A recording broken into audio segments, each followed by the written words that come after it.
The African savanna is a landscape. Here, the painted wolf, or African wild dog, is one of the most successful hunters on the continent. The pack drives a herd of impala toward the water, a classic trap. But in the muddy depths, an ancient predator is waiting.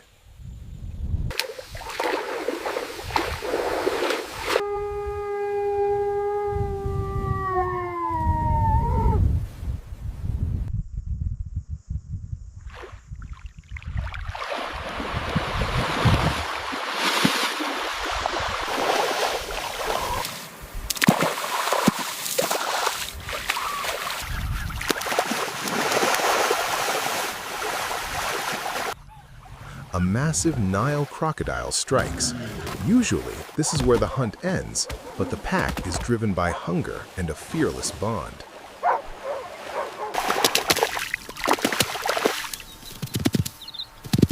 In an incredible display of mobbing behavior, the dogs turn on the reptile.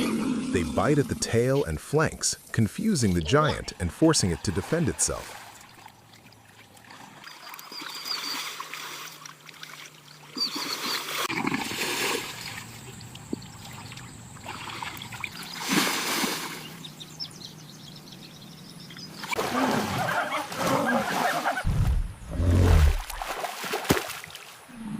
Stalemate in the mud.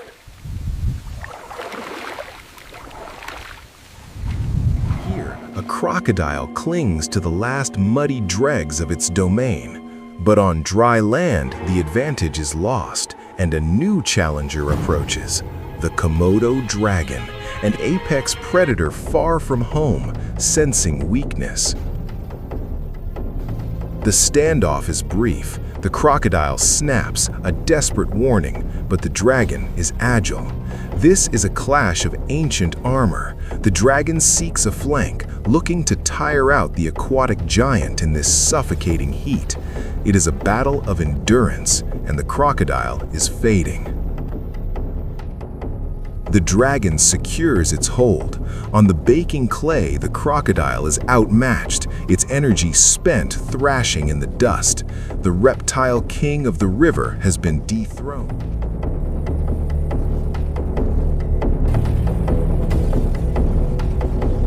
The commotion draws the opportunists, the hyenas. They work as a chaotic unit, sensing the crocodile is incapacitated. They care little for the duel that just occurred. They only see a feast. Now the dragon faces a war on two fronts.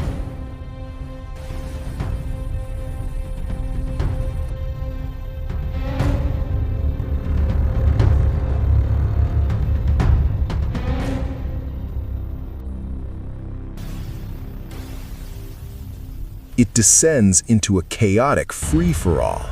The hyenas nip and harass, testing the dragon's patience, trying to drive it away from the prize. But the Komodo is not just a hunter, it is a warrior. With a tail like a whip and a mouth full of bacteria-laden razors, it holds its ground.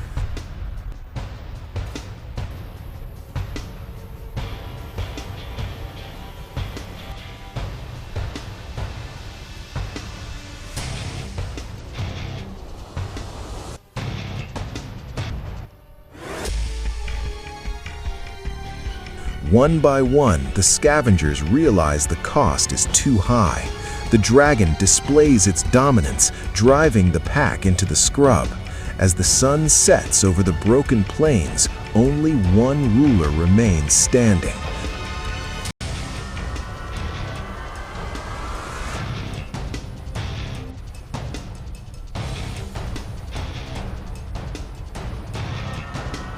The crocodile has fallen.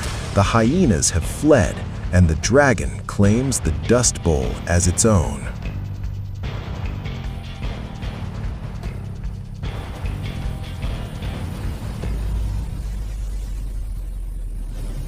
Of the dry season, the landscape turns to dust. The waterhole, once a sanctuary, is now a shrinking prison. Here, patience is the only strategy that remains. Rivals arrive, hyenas and painted wolves.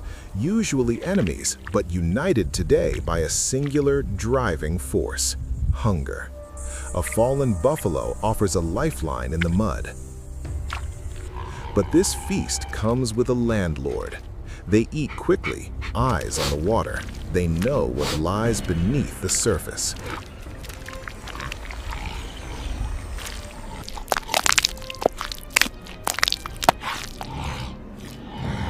The ambush. A Nile crocodile, the river's ancient king, stakes his claim. In the water, he is usually invincible. He expects the scavengers to scatter, but desperation makes them bold. The dynamic shifts. The crocodile has size and armor, but he lacks the one thing his enemies possess in spades: numbers. The pack senses vulnerability. They aren't retreating, they are circling.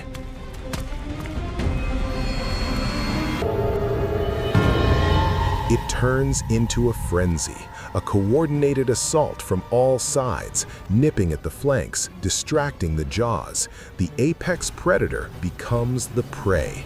The sheer chaos of the mob overwhelms the giant's defenses. Dragged from his element, the king is dethroned. Against a swarm this relentless, armor is not enough. Survival now means retreat.